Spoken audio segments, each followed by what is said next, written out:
Tuh lihat, tuh banyak stempel kan? Ini dari Persatuan Nakobah, Sayyid-Sayyid seluruh dunia. Punya nggak? Nanda punya nggak yang kayak gini? Ini dari negara asal, bukan dari Jakarta.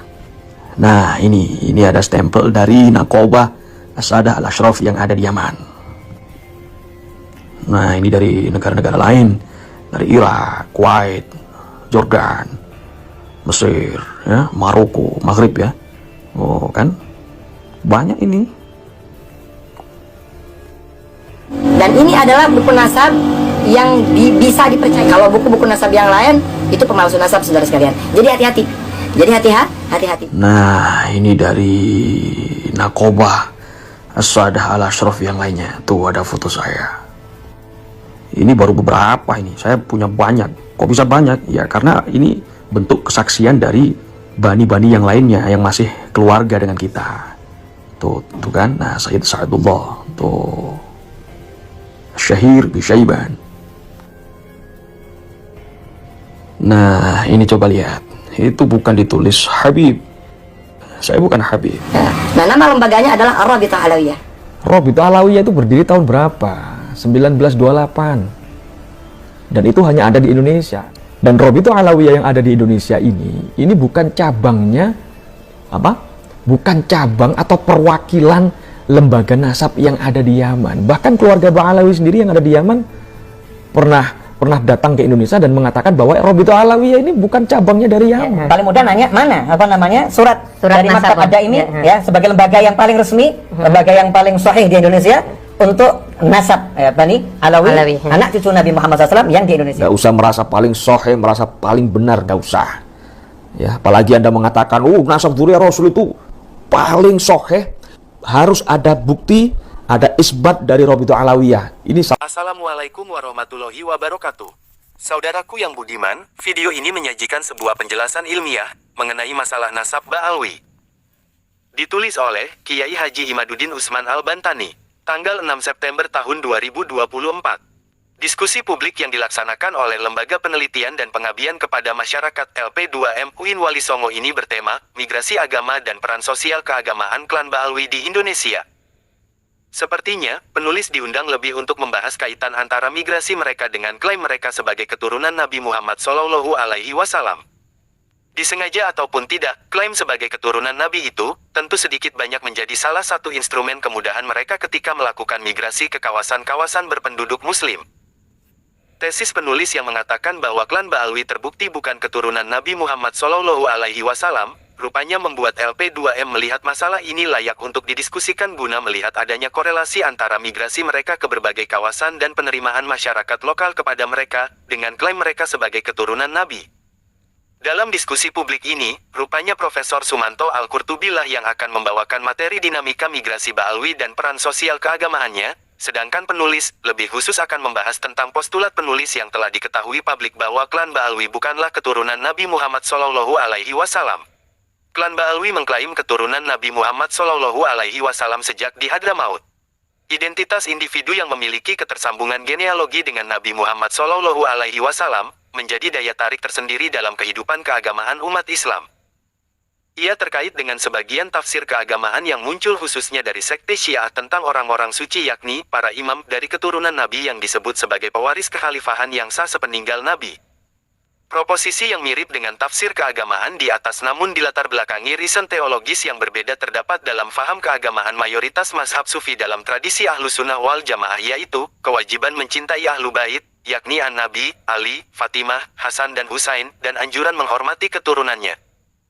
Sebagai imigran, Ba'alwi menghadapi kompetisi ketat untuk merebut otoritas keagamaan di Hadramaut yang sejak ratusan tahun silam memiliki prestasi melahirkan ulama-ulama besar dengan otoritas persuasif yang kuat.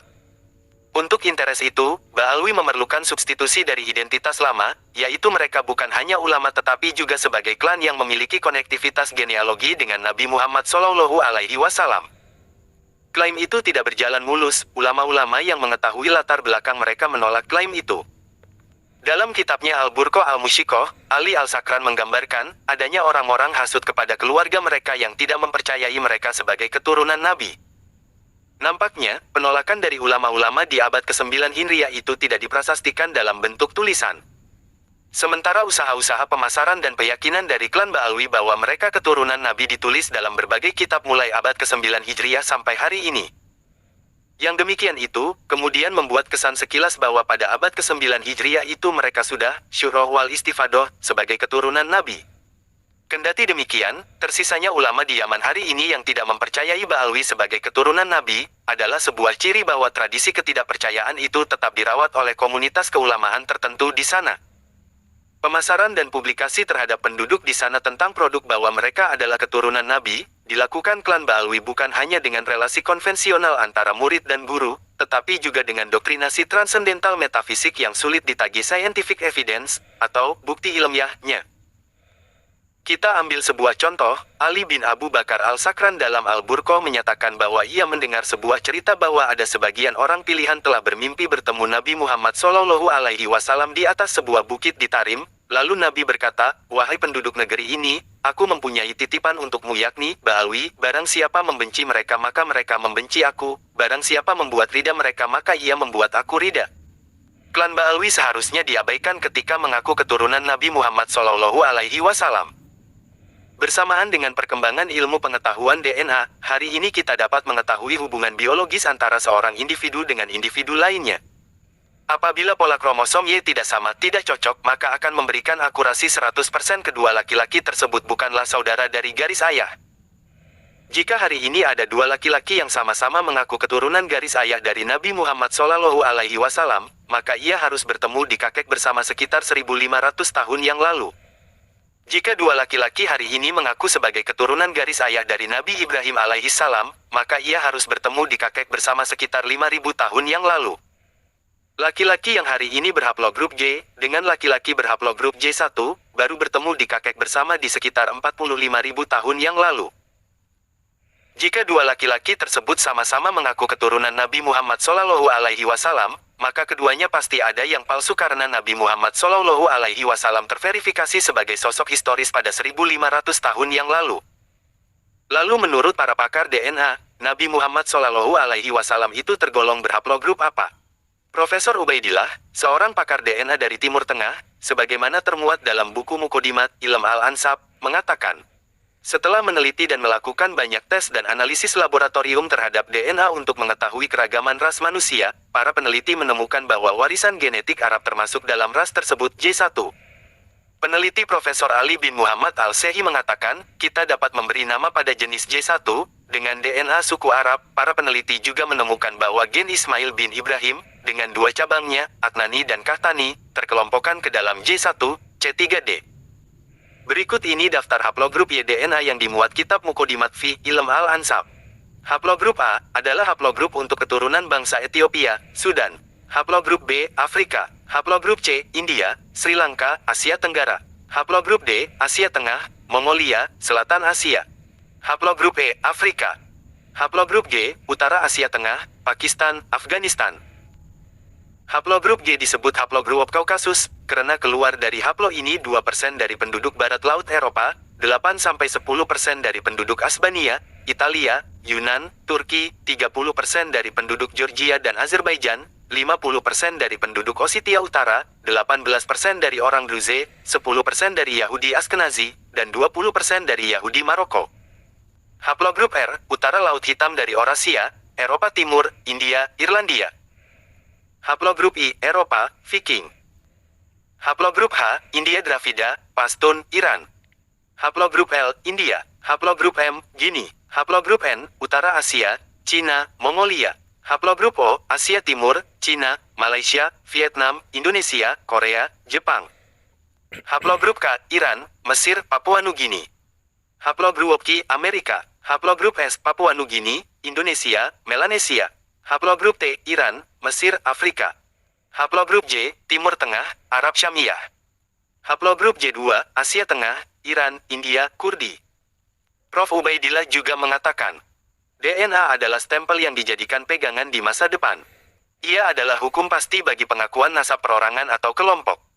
Dan akan membawa keengganan untuk meneliti surat-surat dan manuskrip-manuskrip sejarah masa lalu yang berkaitan dengan nasab.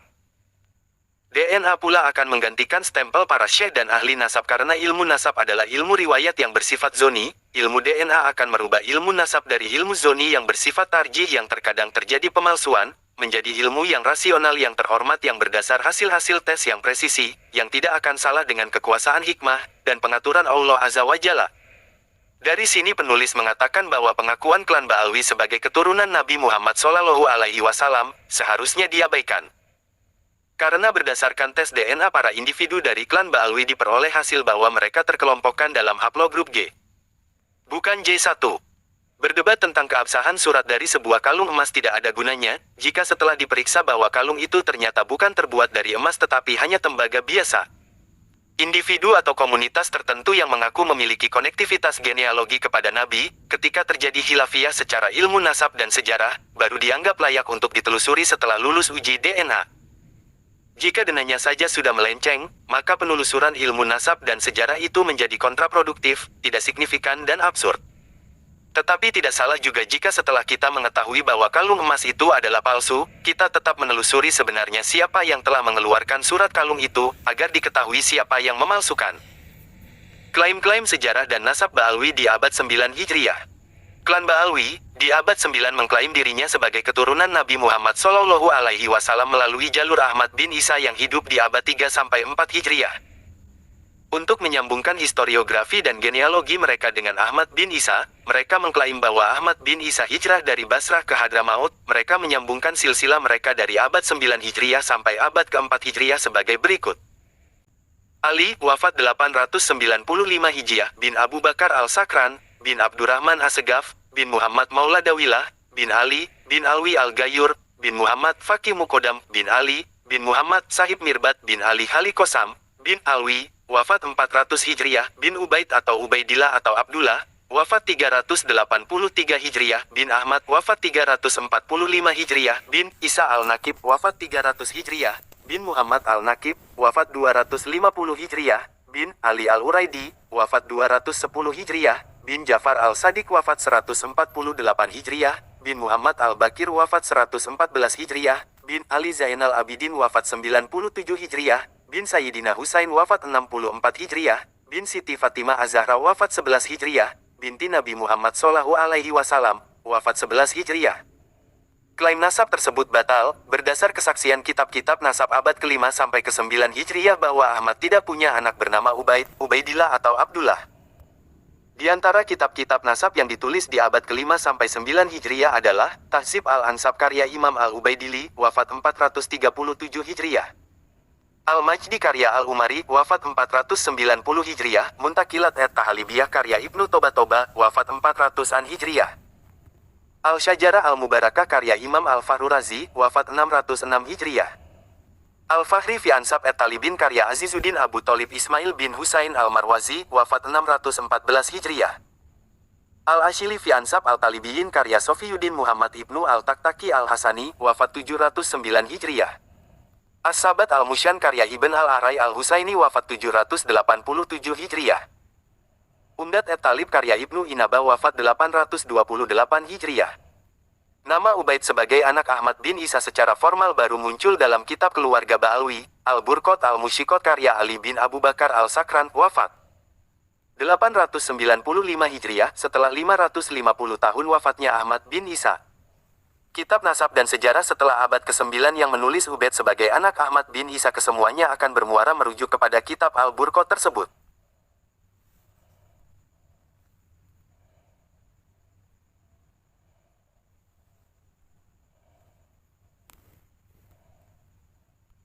Kitab nasab dan sejarah setelah abad ke-9 yang menulis Ubaid sebagai anak Ahmad bin Isa kesemuanya akan bermuara merujuk kepada kitab Al-Burqat tersebut.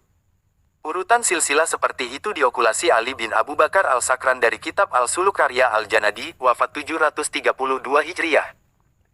Ketika menyebut seorang ulama bernama Ali bin Muhammad, bin Ahmad, bin Jadid, bin Ali, bin Muhammad bin Jadid bin Abdullah, bin Ahmad, bin Isa. Menurut Ali As-Sakran, Jadid bin Abdullah yang terdapat dalam silsilah itu adalah saudara laki-laki dari Alwi bin Ubaid. Lalu Ubaid itu adalah nama lain dari Abdullah. Klaim Ali As-Sakran ini tanpa dalil. Tidak ada kitab-kitab nasab atau sejarah yang mengkonfirmasi bahwa Jadid adalah saudara dari Alwi. Terlepas dari bahwa informasi Al-Suluk tentang nasab Abdullah sebagai anak Ahmad bin Isa itu tertolak kitab-kitab nasab, bahwa klaim adanya ikatan persaudaraan antara Jadid dan Alwi itu pun tertolak juga karena diambil dari ruang hampa tanpa ada bukti dan dalil. Jadi, usaha Ba'alwi untuk melakukan okulasi silsilah kepada Nabi ternyata mengambil batang yang salah. Ahmad bin Isa bergelar Al-Muhajir. Ahmad bin Isa, dalam historiografi internal Ba'alwi bergelar Al-Muhajir. Gelar ini sebagai alibi bahwa narasi Ahmad bin Isa mempunyai keturunan di Hadramaut itu reliabel, karena ia berpindah dari Basrah ke Hadramaut dan kemudian menetap di sana, buktinya ia bergelar Al-Muhajir. Padahal, tidak ada kitab sezaman atau yang mendekati Ahmad bin Isa yang menyatakan ia berhijrah ke Hadramaut, seperti tidak juga ada dalil bahwa ia bergelar Al-Muhajir. Kitab-kitab nasab dari mulai abad ke-5 sampai abad ke-9 tidak ada yang menginformasikan bahwa Ahmad bin Isa berhijrah dari Basrah ke Hadramaut, tidak ada pula dari kitab-kitab tersebut yang menyatakan bahwa Ahmad bin Isa bergelar Al-Muhajir. Ahmad bin Isa dimakamkan di Hadramaut.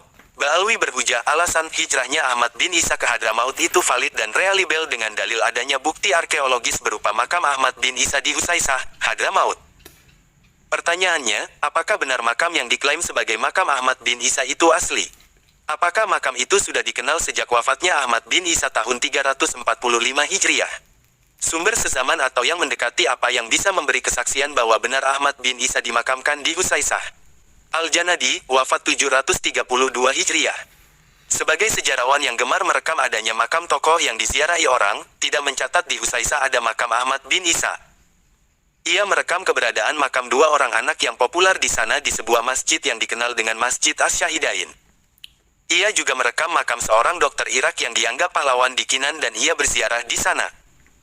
Tetapi ia tidak merekam adanya makam Ahmad bin Isa. Artinya pada tahun 732 Hijriah itu, makam Ahmad bin Isa belum dikenal atau tidak ada seperti saat ini. Telah berjarak 387 tahun sejak wafatnya, makam Ahmad bin Isa belum dikenal orang. Lalu kapan mulai adanya cerita bahwa Ahmad bin Isa dimakamkan di Husaisah? Berita awal yang didapatkan adalah berita dari Bamah Ramah, wafat 947 Hijriah, dalam kitabnya Qoladat An-Nahar fi Wafiyat Ayan Ad-Dahar. Dalam kitab tersebut disebutkan, ada dua pendapat mengenai makam Ahmad bin Isa. Pendapat pertama mengatakan ia wafat dan dimakamkan di Husaisah, pendapat kedua mengatakan ia wafat di Qoroh Jashib. Lalu berdasar apa makam Ahmad bin Isa ini dipastikan ada di Husaisah seperti yang sekarang masyhur sebagai makamnya? Bamah Roma menyebutkan bahwa makam itu diyakini sebagai makam Ahmad bin Isa karena ada Syekh Abdurrahman menziarahinya dan ada cahaya yang dapat dilihat dari tempat yang diyakini sebagai makam Ahmad bin Isa itu. Seperti itulah makam Ahmad bin Isa ditemukan, yaitu bukan berdasarkan naskah yang menyatakan bahwa ia memang dimakamkan di Husaisah, dan bukan karena memang makam itu telah ada sejak hari wafatnya, yaitu tahun 345 Hijriah. Tetapi diitsbat berdasarkan ijtihad. Berarti makam Ahmad bin Isa baru ditemukan, bahkan dibangun, di abad 9, atau 10 Hijriah, yaitu sekitar 602 tahun setelah hari wafatnya.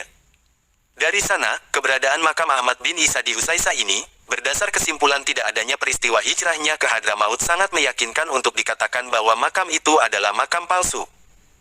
Historiografi tokoh Ba'alwi yang tidak terkonfirmasi kitab sezaman atau yang mendekati. Cerita tentang Ahmad bin Isa, bahwa ia seorang imam dan ulama, tidak terkonfirmasi sumber-sumber sezaman atau yang mendekatinya, demikian pula ketokohan Ubaid atau Ubaidillah. Dalam literatur ulama Ba'alwi, Ubaid ditulis wafat tahun 383 Hijriah. Ia seorang imam yang dermawan, seorang ulama yang rasih, mendalam ilmunya, guru para Syekhul Islam, pembuka kunci-kunci ilmu yang dirahasiakan, tiada ditemukan yang menyamainya di zamannya. Demikian sebagian yang ditulis ulama Ba'alwi tentang Ubaidillah hari ini. Anehnya, seorang imam besar, yang hidup di abad 4 Hijriah, sejarahnya gelap gulita pada masanya. Tidak ada satu kitab pun membicarakannya. Jika ia imam, tidak ada seorang pengikutnya pun mencatatnya. Jika ia guru para Syekhul Islam, tidak ada seorang Syekhul Islam pun menyebut namanya, mengutip pendapat gurunya, bahkan walau hanya menulis namanya dalam silsilah sanad keguruannya. Ia benar-benar orang besar yang mastur dan misterius. Imam besar ini hidup di abad 4 Hijriah, katanya, ia lahir dan tumbuh besar di Basrah, lalu umur 20 tahun hijrah bersama ayahnya ke Hadramaut, Yaman. Di abad itu, di Basrah dan di Yaman, puluhan kitab ditulis, ratusan ulama hidup bergaul satu dengan lainnya, namun, di antara mereka, seorang pun tidak mencatat interaksinya dengan Ubaidillah. Kemanakah Ubaidillah sang imam besar ini bersembunyi? Nama Ubaidillah dan biografi hidupnya baru muncul 512 tahun setelah wafatnya. Sosoknya pertama kali dimunculkan oleh Ali As-Sakran wafat 895 Hijriah. Bukan hanya menyebut nama dalam rangkaian silsilah, Al-Sakran bahkan telah berhasil mengungkap ketokohan Ubaidillah. Sesuatu yang tidak diketahui oleh ulama yang hidup sezaman atau berdekatan dengan Ubaidillah, dapat diketahui oleh As-Sakran tanpa sumber-sumber pendukung apapun. As-Sakran adalah pionir dalam meruntut sejarah Ubaidillah, dan sukses menjadikannya sebagai sosok menyejarah. Demikian pula tokoh lain dalam silsilah Ba'alwi seperti Alwi pertama, Muhammad dan Alwi kedua, sosoknya yang begitu punya peran penting dalam redaksi kitab-kitab Ba'alwi, tidak terkonfirmasi sumber-sumber sezaman atau yang mendekatinya, semuanya kembali kepada kitab Al-Burkat Al-Musyikah di abad ke-9 Hijriah. Muhammad bin Ali, wafat 556 Hijriah. Yang diberi gelar, Sohib Mirbat, oleh penulis Ba'alwi. Sosoknya ditulis oleh Muhammad bin Ali Hirit Ba'alwi sebagai imaman mutkinan, imam yang menguasai ilmu dengan dalam Wahidu Asrihi fi al-ilmi wa al-amal, paling berilmu dan beramal di masanya. Tetapi sosoknya sama sekali tidak terreportase oleh ulama-ulama, baik ulama nasab maupun ulama sejarah dan tobakot biografi ulama. Alwi bin Tahir dalam kitab Uqud al-Almas mengatakan bahwa Muhammad Sahib Mirbat adalah penyebar mazhab Syafi'i di Hadramaut, di Far dan Yaman, dan para ulama-ulama di Mirbat adalah murid-murid Muhammad Sahib Mirbat. Berita semacam itu pun tidak bisa dikonfirmasi oleh sumber-sumber sezaman atau yang mendekatinya. Berbeda dengan ulama di Mirbat lainnya yang terkonfirmasi kitab-kitab sezaman atau yang mendekatinya, seperti Muhammad bin Ali Al-Qoli, wafat 577 Hijriah. Dari tahun wafatnya kita melihat bahwa ia hidup sezaman dengan Muhammad Sahib Mirbat. Al-Janadi dalam Al-Suluk menyebut ulama-ulama di Mirbat itu adalah murid-murid Imam Al-Qoli. Al-Janadi banyak menyebut nama-nama ulama di Mirbat, tetapi ia tidak menyebut ada seorang ulama di Mirbat bernama Muhammad Sahib Mirbat. Begitu pula Ibnu Samra Al-Jadi, wafat 587 Hijriah, dalam kitabnya Tabakat Fuqaha Al-Yaman ia menyebut nama Imam Al-Qoli sebagai ulama di Mirbat, tetapi ia tidak menyebut nama Muhammad Sahib Mirbat. Bahkan, gelar Sohib Mirbat terkonfirmasi bukan gelar untuk Muhammad bin Ali, tetapi ia adalah gelar yang diberikan kepada penguasa di kota Mirbat yang bernama Muhammad bin Ahmad Al-Akhal Al-Manjawi. Ia yang disebut terakhir, adalah sosok historis yang hidup satu masa dan satu kota dengan Muhammad bin Ali, Sahib Mirbat, Ba'alwi. Al-Akhal adalah penguasa terakhir kota Mirbat dari dinasti Al-Manjawi. Muhammad Al-Akhal Sohib Mirbat disebut Al-Akhal karena memakai celak di matanya atau karena matanya ada tanda hitam sejak lahir. Ibnul Atsir, pakar sejarah abad ke-7 dalam kitabnya Al-Kamil fi at-Tarikh menyebutkan bahwa di tahun 601 Hijriah, Muhammad Al-Akhal Sohib Mirbat digantikan oleh mantan menterinya yang bernama Mahmud bin Muhammad Al-Himyari. Sementara Muhammad bin Ali Ba'alwi, namanya tidak tercatat sebagai apapun, dengan gelar ataupun tanpa gelar, dengan disebut ulama ataupun bukan. Jika ia benar-benar sosok historis, kemana ia bersembunyi di kota Mirbat, sampai ulama pengarang kitab sejarah tak mencatatnya, padahal ulama lainnya tercatat dalam sejarah Mirbat. Keberadaan makam Muhammad bin Ali, Sohib Mirbat, hari ini pun patut kita telusuri keasliannya. Benarkah makam itu ada di Mirbat sejak abad ke-6 Hijriah? Makam Muhammad atau Sohib Mirbat, hari ini mempunyai batu nisan dengan ukiran yang bagus. Inskripsi batu nisan itu berangkat tahun 556 Hijriah. Apakah benar batu nisan itu dibuat tahun 556 Hijriah? Di Yaman abad ke-6 belum dikenal seni pahat batu. Hal tersebut difahami dari bahwa para raja yang berkuasa di Yaman pada abad 6 dan sebelumnya, dari dinasti Al-Manjawi dan dinasti Al-Habudi, makamnya tidak ada yang berbatu nisan dengan pahatan kaligrafi. Bagaimana orang biasa, nisannya berpahat indah dengan harga yang mahal, jika rajanya saja tidak? Sejarah Muhammad bin Ali, wafat 652 Hijriah. Yang kemudian diberi gelar Al-Faqih Al-Muqaddam oleh penulis-penulis Ba'alwi, kesejarahannya juga tidak terreportase para ulama sezaman. Muhammad Dia Sahab dalam Hamisi Syams Al-Dahirat menyebutkan tentang Faqih Muqaddam, ia adalah salah seorang yang paling populer, ia seorang ulama besar yang berhasil mengumpulkan ilmu dan amal, ia adalah ulama yang telah layak berijtihad karena telah mencapai derajat ilmu riwayat dan ilmu logika. Karena itulah ia bergelar Al-Faqih Al-Muqaddam, rajanya ahli fikih, dan Al-Ustadz Al-Adom, guru besar. Tidak ada ulama sebelumnya yang bergelar seperti dia. Ia adalah seorang al-muhadis, ahli hadits al-mudaris, dosen, mursyid tarekat, dan juga seorang mufti, atau ahli fatwa. Ia adalah tempat berlindung bagi orang lain. Lalu, apakah ulama-ulama pada zamannya mereportase sosoknya sebagai sosok kesejarahan yang luar biasa seperti disebutkan itu? Sayang, sosok Faqih Muqaddam ini sama sekali tidak terreportase oleh ulama-ulama sezaman sebagaimana fenomena kesejarahannya hari ini yang kita kenal yang penuh dengan keluar biasaan. Sosoknya sunyi, di tengah masifnya kitab-kitab ulama yang ditulis di masa itu. Jangankan di dunia Islam secara luas, di sekitar Yaman saja, namanya di masa itu tidak terkonfirmasi. Kitab Al-Suluk 732 Hijriah dan Kitab Tabakat Fuqaha Al-Yaman 586 Hijriah pun tidak menulis namanya. Namanya muncul, berbarengan dengan kemunculan nasab Ba'alwi dalam kitab Al-Burqa Al-Musyikoh. Interpolasi dan moral ilmiah Ba'alwi. Kajian literasi nasab Ba'alwi yang penulis lakukan mengarah kepada kesimpulan adanya pola dan algoritma dari sebuah konstruksi sejarah yang sengaja diciptakan bukan berdasar fakta sejarah sesungguhnya. Historiografi dari sebuah hipotesa dari sebuah komunitas tertentu yang memiliki irisan dengan kepentingan tertentu, patut dicurigai validitasnya.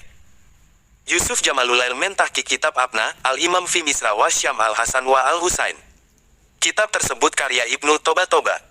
Mengenai hari wafatnya pengarang ini, pentahqiq atau penerbit memuat 2 angka tahun wafat pengarang.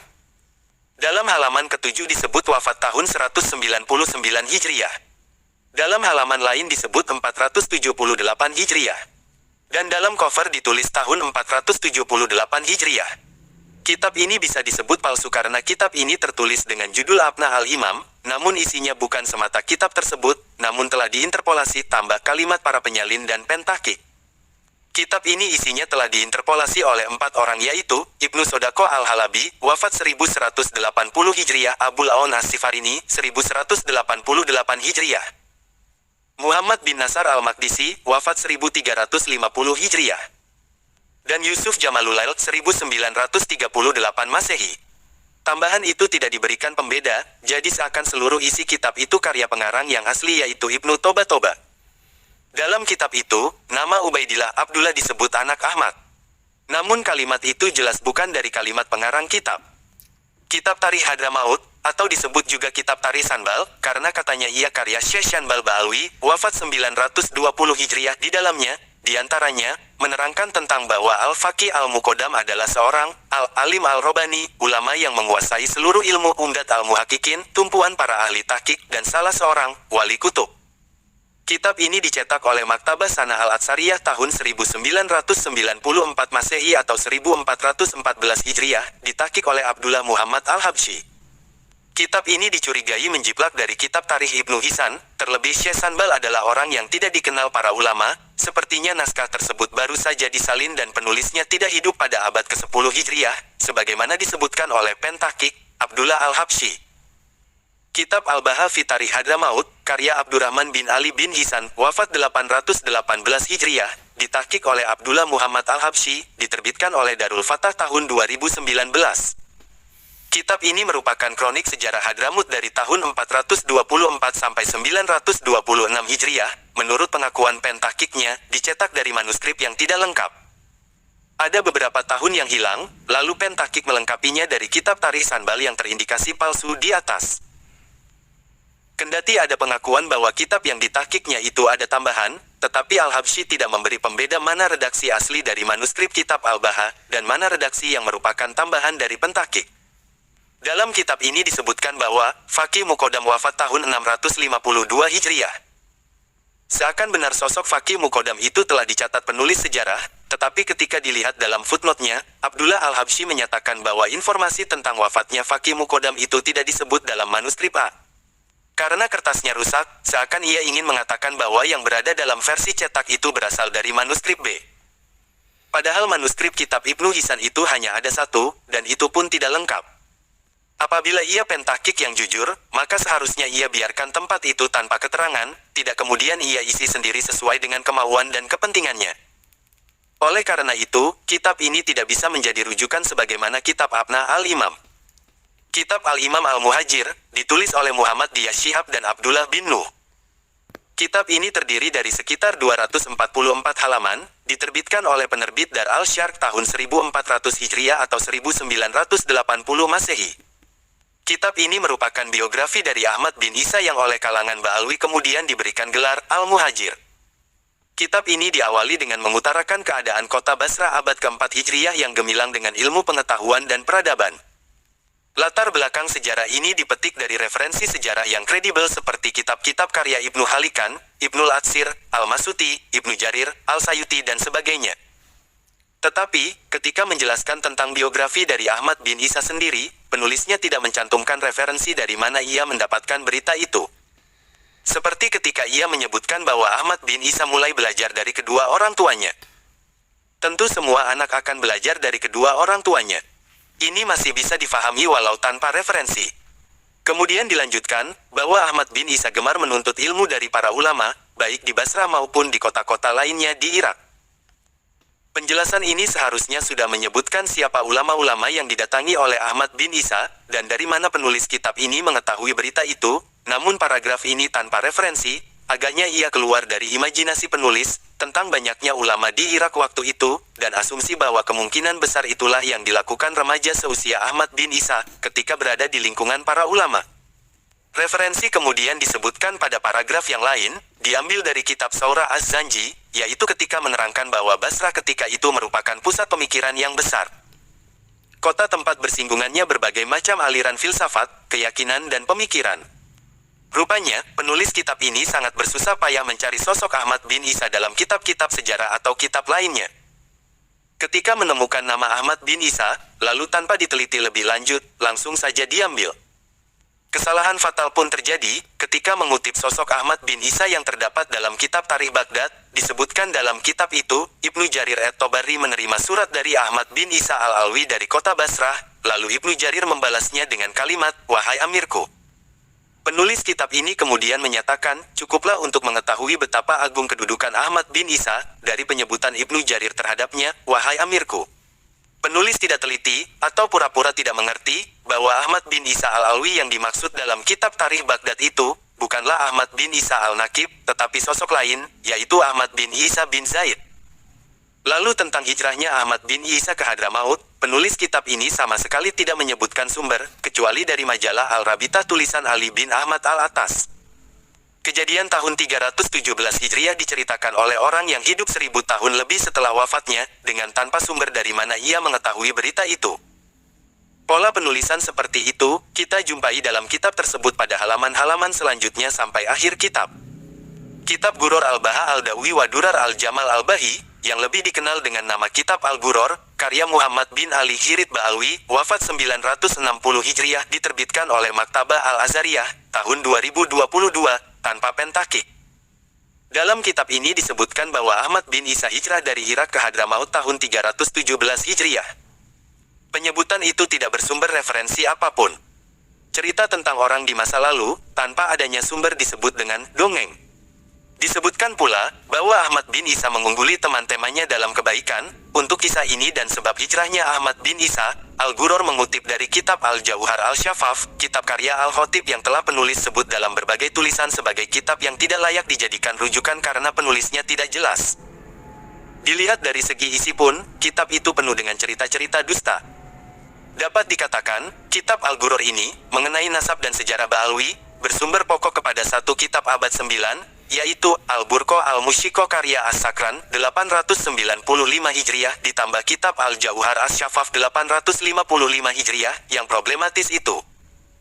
Kitab Uqud Al-Almas karya Alwi bin Tahir bin Abdullah Al-Haddad diterbitkan oleh Matba'ah Al-Madani tahun 1388 Hijriah atau 1968 Masehi. Kitab ini merupakan biografi dari Ahmad bin Hasan Al-Atas. Ketika menjelaskan tentang nasab Ba'alwi, kitab ini pun mentok kepada kitab Al-Jauhar As-Syafaf. Tidak bisa mencari yang lebih tua agar ketersambungan itu masuk akal. Dalam kitab ini pula, disebutkan bahwa nasab Ba'alwi telah diitsbat oleh Raja Yaman pada tahun 1351 Hijriah, sekitar 90 tahun yang lalu. Pengitsbatan itu, menurut kitab ini, setelah timbulnya celaan dari orang-orang Khawarij akan nasab mereka. Dari sini diketahui, setidaknya telah beberapa kejadian keraguan dan gugatan kaum muslimin terhadap nasab Ba'alwi yang dapat dibaca dari kitab-kitab Ba'alwi sendiri. Bersamaan dengan itu, Ba'alwi selalu dapat melewatinya dengan meminta secari kertas itsbat dari orang atau lembaga yang mau membantunya. Zaman dahulu itu, untuk keraguan nasab akan berakhir dengan itsbat demikian, karena ilmu genetika belum mapan. Hari ini, setiap persengketaan nasab akan dapat dikonfirmasi, dengan melakukan tes DNA yang akan dapat menelusuri sambungan darah seseorang sampai ribuan tahun ke atas. Maka ketika hari ini Ba'alwi telah terbukti putus nasabnya kepada Nabi Muhammad SAW secara kajian ilmu nasab, sejarah dan DNA berdasar sampel anggota Ba'alwi yang telah melakukan tes DNA, jika mereka bergeming bahwa nasab mereka tersambung, untuk membuktikannya tidak ada jalan lain kecuali tes DNA satu persatu. Siapa tahu ada di antara mereka yang terkonfirmasi secara DNA. Kesimpulan, nasab Ba'alwi tidak layak lagi untuk diperdebatkan secara studi sejarah dan ilmu nasab, karena hasil tes DNA mereka terbukti B haplogrup G. Tidak tersambung kepada Nabi Muhammad SAW secara garis ayah. Sedangkan para ahli DNA telah memitigasi haplogrup Nabi Muhammad SAW adalah haplogrup J1. Secara ilmu nasab, nasab mereka batal dan mardud atau tertolak karena tidak terkonfirmasi oleh kitab-kitab nasab yang banyak ditulis dari abad ke-4 sampai 9 Hijriyah. Ubaid tidak terkonfirmasi sebagai anak Ahmad bin Isa. Kitab-kitab sejarah yang ada di masa Ubaid sampai Faqih Muqaddam tidak mencatat ketokohan mereka sama sekali, bahkan, dari Faqih Muqaddam sampai Ubaid terindikasi sebagai sosok-sosok yang fiktif dan ahistoris. Tulisan ini sebagian besar disarikan dari buku penulis, membongkar skandal ilmiah genealogi dan sejarah Ba'alwi. Referensi atau rujukan pembahasan. 1. Lihat Ali bin Abu Bakar al-Sakran, Al-Burqa al-Musyikah, Nafakah Sayyid Ali bin Abdurrahman bin Sahal Jamalulail, Mesir, 1347 Hijriah. Halaman 122-123. 2. Ali As-Sakran, halaman 131. 3. https://genoslaboratori.com Kekerabatan garis ayah. 4. Khalil bin Ibrahim, Muqaddimat fi Ilmi Al-Ansab, halaman 189-191, diringkas. 5. Muqaddimat, halaman 181-185, diringkas. 6. Muqaddimat, halaman 179. 7. Ali As-Sakran, halaman 148-149. 8 tahun wafat yang penulis sebutkan tersebut penulis ambil dari sebuah artikel yang berjudul Inilah Silsilah Habib Rizik Syihab. Keturunan ke-38 Nabi Muhammad. https://artikel. Rumah 123. Inilah Silsilah Habib Rizik Syihab keturunan ke-38 Nabi Muhammad 124800. Angka tahun versi Ba'alwi penting ditampilkan untuk mengukur konsistensi dan keakuratan data mereka untuk dikomparasi data dari sumber lainnya. 9. Al-Janadi, Juz 2 halaman, 135. 10. Al-Janadi, Juz 1 halaman, 212. 11. Abu Muhammad Al-Tayyib Abdullah bin Ahmad Bamahramah, Qoladat Al-Nahar fi Wafayat Ayan Ad-Dahar, Dar Al-Minhaj, Jeddah, 1428 Hijriah, Juz 2, halaman 618. 12. Abu Muhammad, Bamahramah, Juz 2 halaman 618.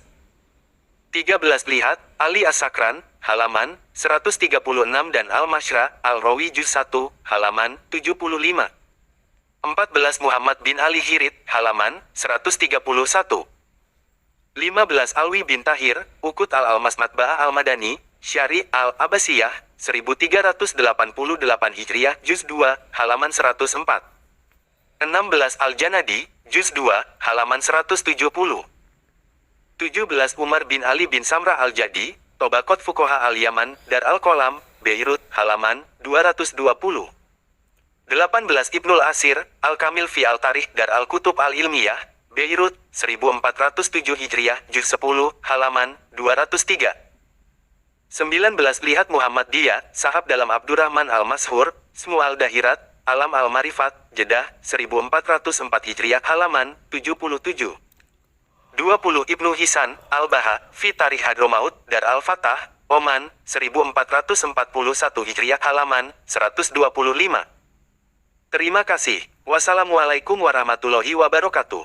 Keluarga Ba'alawi sendiri yang ada di Yaman pernah datang ke Indonesia dan mengatakan bahwa Robito Alawiyah ini bukan cabangnya dari Yaman. Paling mudah nanya mana surat dari Maktab Ada ini, ya, sebagai lembaga yang paling resmi, lembaga yang paling sahih di Indonesia untuk nasab Alawi, anak cucu Nabi Muhammad SAW yang di Indonesia. Gak usah merasa paling soheh, merasa paling benar, gak usah.